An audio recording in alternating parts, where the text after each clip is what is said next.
Ever dreamed about exploring rainforest and deep green vegetation? This fragrance is for you. Hello, welcome back to Seldomly Often. I'm Daniel. Today we're talking fragrances and this is a practical review of Nishane Sultan Vetiver. These reviews are for fragrances I have a lot of experience with, multiple wears in many situations, and are meant to give you a general idea of what it feels to wear the fragrance. As per usual, despite doing a lot of research before buying fragrances these days, I really don't like to go into details about notes and accords, as I find that it can be misleading and not really helpful to the end user. As per the intro, today we're talking about Nishane Sultan Vetiver, a really weird fragrance from the house actually. Nishane is a brand that I generally really like, although they have a party trick sort of approach. What I mean is that their fragrance offering is really divided into two big groups. The mass appealing ones, which are Ani, Hasivat, Voulon-Cha, and some others. And then there's the weird ones, like Africa Oliphant, like Sultan Vetiver. Those are more like statement pieces and sort of like to show that the house is capable of niche perfumery. I say party trick because, especially the weird ones, they all have a very defined character. Oh, and by the way, in the weird ones, there's also Fan Your Flames, which I reviewed. And they all have a very specific character. It's not a complex message per se. It's just a very like outlined idea, and it's a very simple idea at that. As examples, I can pull out Africa Oliphant, which is very directly sort of like for the animalic lovers.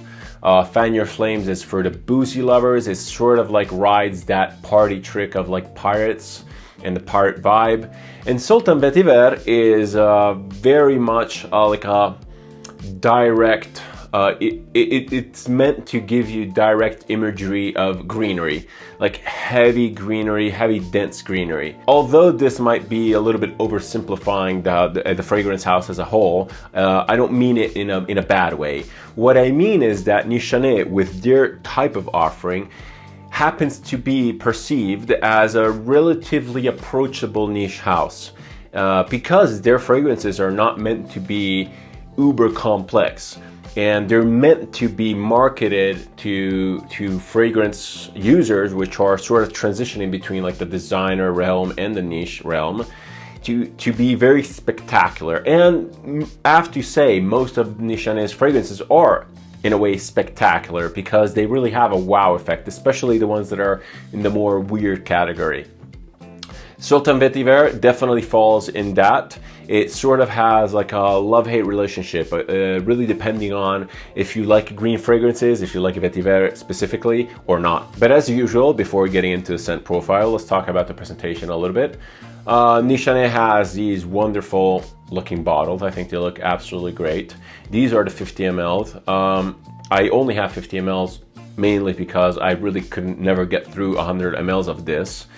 And then I also think that the 50 mLs just look better. The caps are heavy. They're metal and heavy. I don't think they're magnetic per se. Actually, I think they're just friction based. They sort of have like a little bit of a snap towards the end, but I don't think that there's any magnet. And if there is, maybe the heft of the cap itself is sort of like defeating the way the magnet works. The bottle's sturdy. The tag is like glued on in a way that I almost feel that I could literally peel it off. It doesn't feel cheap at all, but it doesn't feel like it's made with the bottle. Like this is clearly like a bottle that's been adapted to things. It's not like embedded in the bottle. Box presentation for Nishane is exceptionally good. They come into these little boxes which are easy to store. They're like have like a drawer style thing. They all come in with a card, with an explanation. They're all heavily themed. It's really, really nice, and they make for great gifts. Nishane is a brand which retails quite high normally. Like the MSRP is like over 200 bucks, but these fragrances, especially like the more weird ones, which are, I guess, less requested, you can easily find for around 100, 120 bucks. This one here I got for like 100-ish. The atomizers on these bottles is pretty good. Let's give it a spray. I have to say, and I mentioned it in my other Nishane video, that the sprayers, despite being good at like projecting and everything, they have this weird tendency of like not spraying straight. So they're like relatively hard to aim. In fact, I wanted to spray it on my forearm, but I ended up spraying my sleeve. And they always slightly spray at an angle which is unpredictable. All in all, I think presentation is solid. These look really good on a shelf. These look really good, especially if you have more than one. They match up well, and I think that the presentation is really top notch. Talk about the scent itself. So this scent is first and foremost heavy. This is a heavy, dense, green scent, as you would expect from Vetiver. Vetiver can offer a lot of facets normally. It can be really dry and dusty. It can be wet and earthy. It can be clean, or a combination of these things. A lot of times it's used as like a backbone for a fragrance. I would say it's considered to be maybe more masculine leaning, as it is traditionally found in the base of a lot of masculine fragrances. But in this form here, and this fragrance actually, according to Fragrantica, features more than one type of vetiver. I think that this fragrance here would be very unisex. And this is because this fragrance doesn't really fall into a very perfumey fragrance. This is more of a sensation. This is it's not very transportive per se, even though it gives me environmental vibes, but it's more of a description of a vibe, like most other Nishanes that I tried, like the most exotic ones.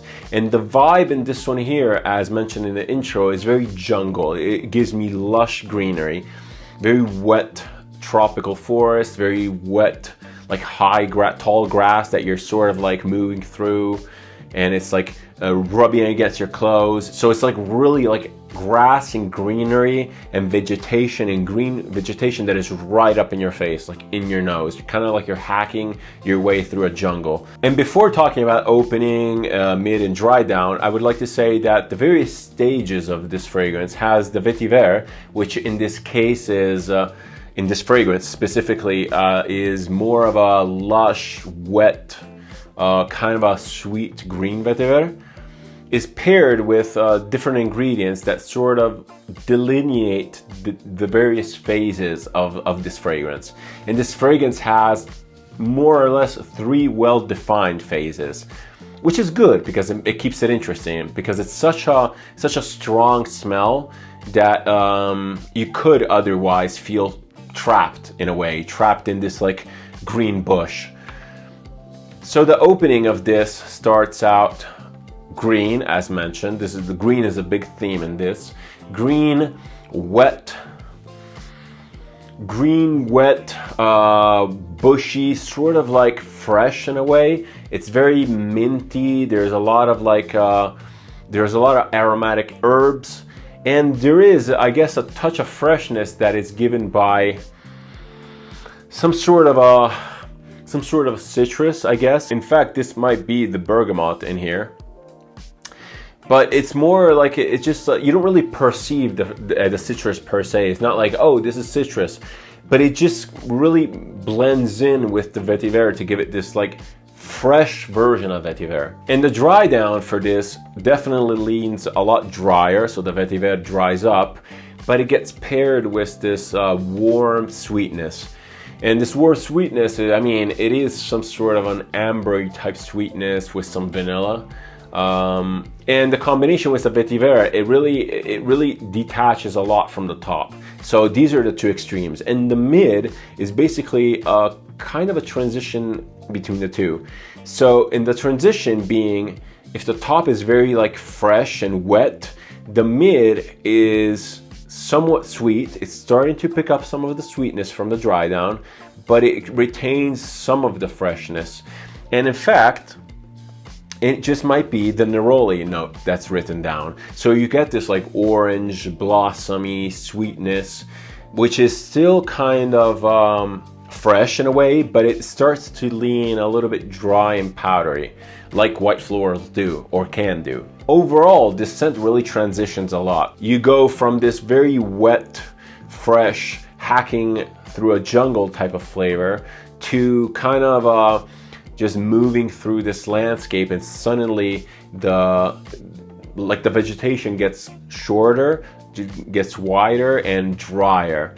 So you end up in this like the field. Imagine it as a journey. The field starts out really green and high and tall. You can't even see the horizon, and it ends up in this like sort of like hayish, woodyish, more dry environment. The longevity on this is absolutely nuclear. This scent is very powerful, and it has very powerful projection. From the initial spray to basically down to the last minutes of it, which is pretty much like 10 hours later, you still get great sillage, and I'm not really sure how far it spreads, but you can definitely pick it up constantly. And if you spray it like under your collar or behind your neck or something like that, you'll be constantly reminded of this scent. Can it be fatiguing? It depends if you like vetiver, if you like green scents, but it is very strong and you have to sort of deal with it for a long time, and it's really hard to wash off. On clothes specifically, good luck. It's gonna stay there until like a couple washes. The thing is not gonna go away. Beastly performance is usually associated with Nishane. After all, they're all extract de parfum.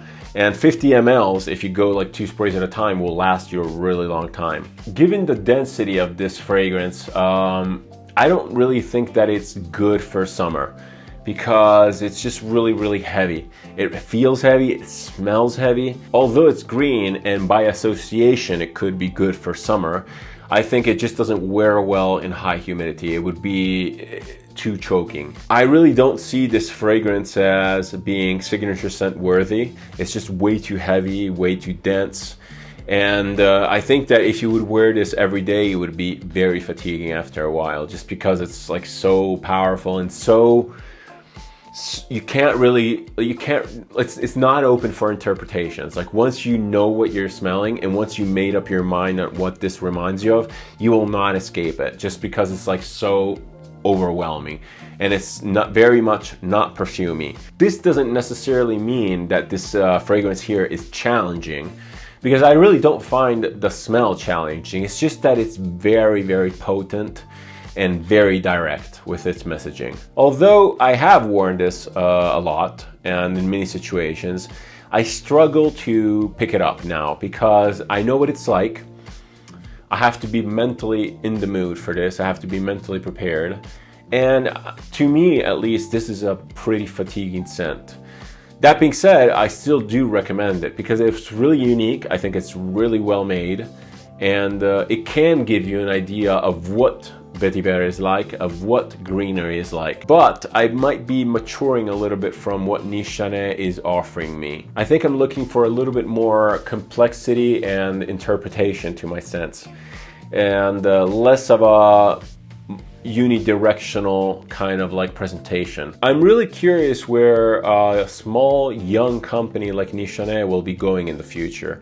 They opened with a couple bangers, they had a lot of interesting fragrances, but their latest offerings, I think they lack interest. I think that their latest offerings were the X line. I mean, what else has come out lately?